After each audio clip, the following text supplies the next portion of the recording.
All right, 3, 6, day 2 here. Examples 3, 4, and 6. We're looking at slope-intercept form today.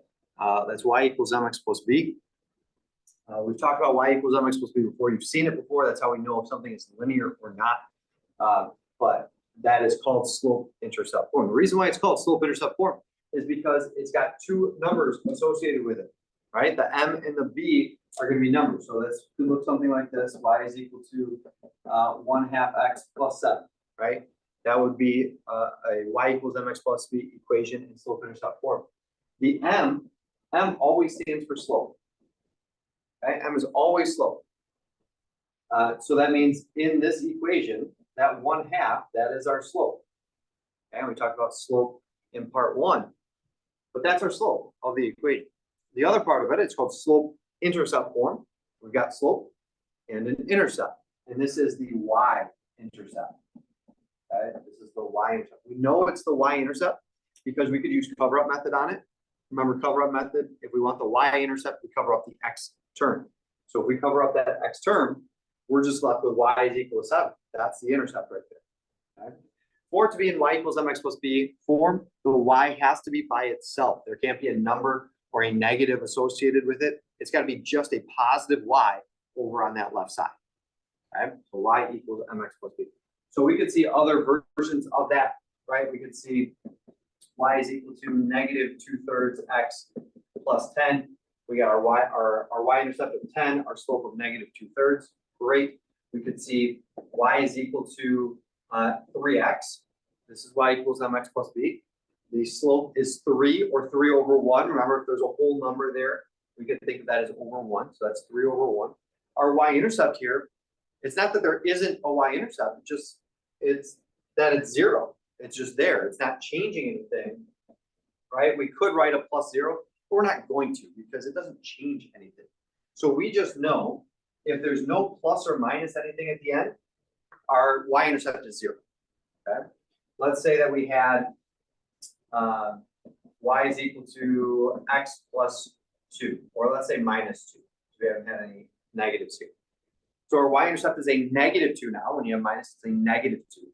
And then our slope, there's a number in front of that x. Our slope is 1. We're 1/1, right? If that's a negative x, then it's a -1/1. Okay.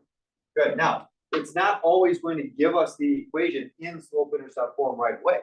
We're going to have to put it into slope-intercept form. So that would be something like this. If we had 4x minus 3y is equal to 9, right? We have to get that into slope-intercept form. We have to get that y by itself. To get that y by itself, this was chapter 1 stuff. Getting y by itself. Anything that doesn't have a y associated with it or attached to it, we got to move to the other side. So I'm going to take that 4x, I'm going to subtract that 4x right away. Now, I have a -3y left, right? That negative belongs to the 3.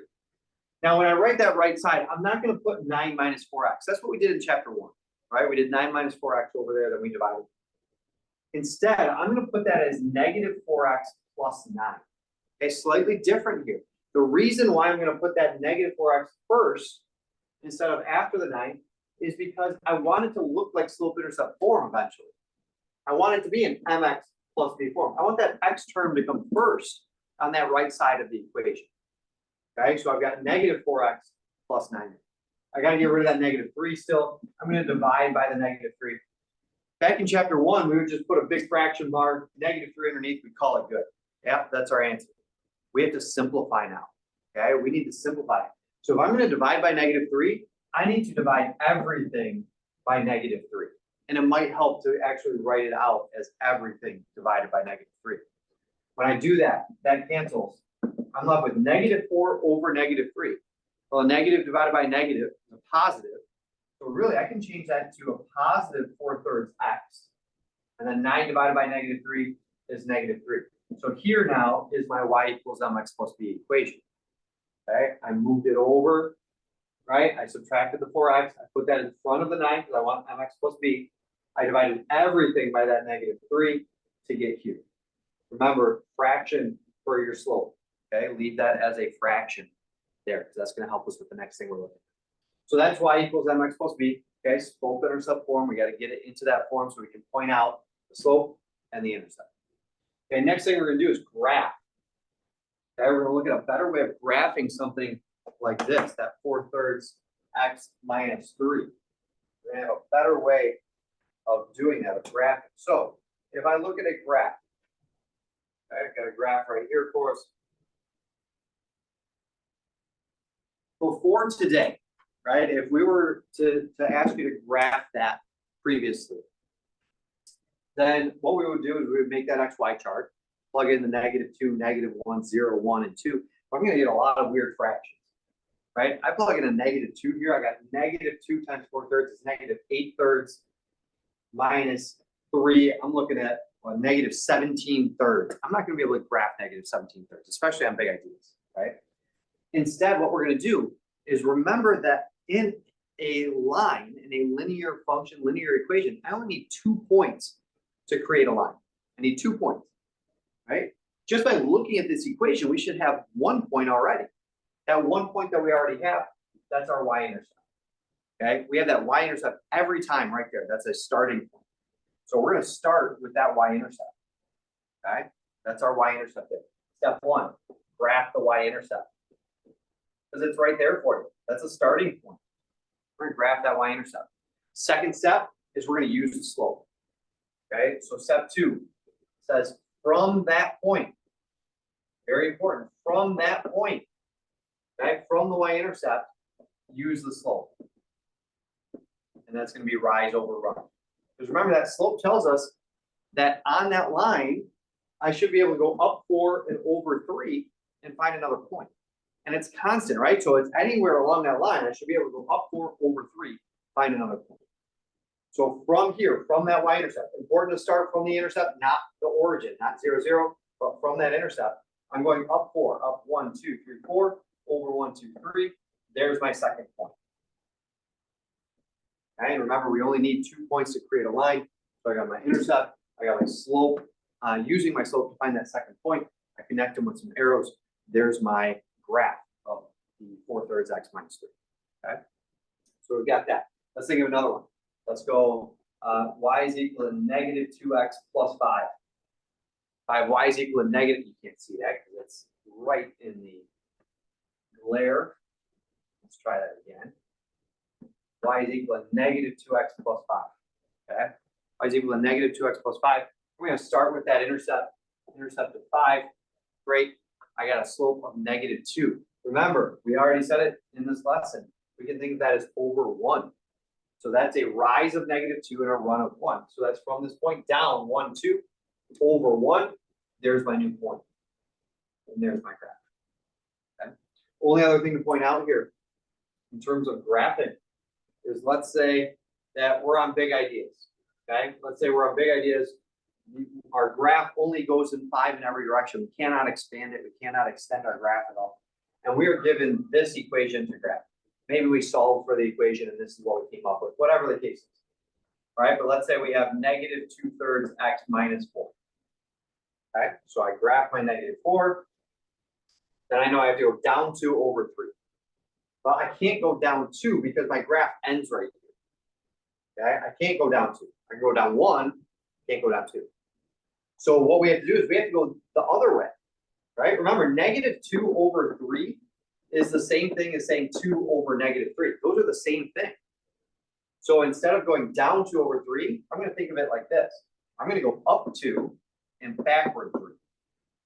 Up 2 and backward 3 is going to give me that point, right? If I were to go down 2 and over 3, right, I would still end up with that line. It's just a different part of that line. That's okay. So sometimes we have to go backward on. Let's say I had, a 4x plus 4 or something like that. And I'm here, I have to go up 4. We know that's 4 over 1. I can't go up 4, but I can go down 4. 1, 2, 3, 4, and backward 1. And that's still going to give me that 4 over 1 slope. Up 4 over 1 or down 4 backward. Okay. So that's graphing using slope intercept, y equals mx plus b. And the only other thing we got to look at here today, we got to look at a word problem. Let's get that word problem up for us. Make sure that we're okay on it, what they're asking for, all that. So here's our word problem. Try to make sure it's not in the glare.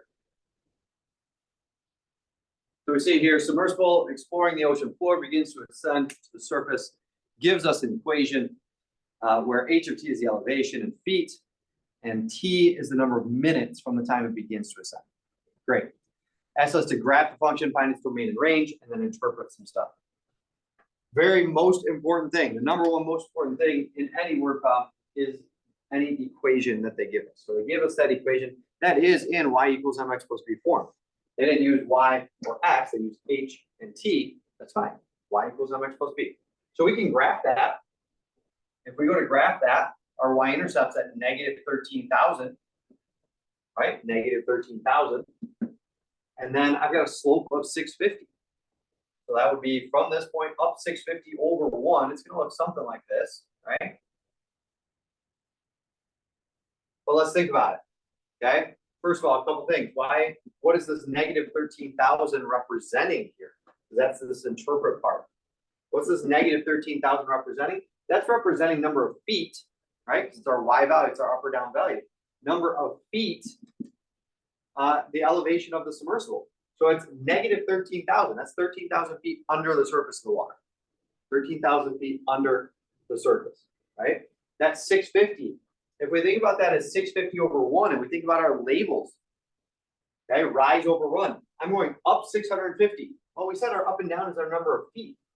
So I'm going up 100 or up 650 feet for every 1 minute that I'm going forward. So that's my speed. That's how fast I am rising. I am going up 650 feet for every minute. Okay, that's at 650. Now, when we look at our graph, typically we draw an arrow at the end. We can't have an arrow here. Okay, let's think about the situation. If my up and down is my number of feet underwater, okay, if I'm up here, now I'm above the water. The submersible just turned into an airplane. Now it's flying. We can't do that, right? So we got to be careful. We know we have to end at the surface. So we've got an end point right at the surface. We don't know where that point is, though. Let's find that point. We got to find the intercept, right? Find that point. We know our height is 0 at that point. Our height is 0. So I'm going to put a 0 in for my height. That's going to give me 0 is equal to 650t minus 13,000. And I can actually solve this out for t now, for the number of minutes. I add the 13,000, I divide by 650. Basically, all I'm doing is 13,000 divided by 650. That gives me 20. So my intercept here is 20. What does that represent? Let's interpret it. That represents number of minutes. My x value is number of minutes. So it tells me after 20 minutes of ascending, I'm going to reach that ocean, the surface of the ocean. So 20 minutes. I started 13,000 feet under. It took me 20 minutes to get to the top. Okay, that was our interpret. Last thing, domain and range. Our domain is our side to side. The furthest left we could go is 0. We can't have negative minutes here. So I got 0 all the way up to 20. And in this case, I'm not going to put an x there for my domain because I didn't use x in the equation. I used t. So just be careful on that. Big idea is it's going to want you to put that t there instead. For my range, think about my up and down. Well, I went all the way down to negative 13,000. I went all the way up to 0. And in this case, we're using h. H of t is the elevation. We're using h for the height. Okay, our domain and range there as well. Okay, so that's what we're looking at. Being able to graph using y equals mx plus b. Being able to rearrange our equation to get it into that format, using it, and then our word problem where we're going to have to be a little different, right? We got some endpoints on there, not just arrows. We got to be able to find those endpoints. Okay, that's it for 3.6, day number 2.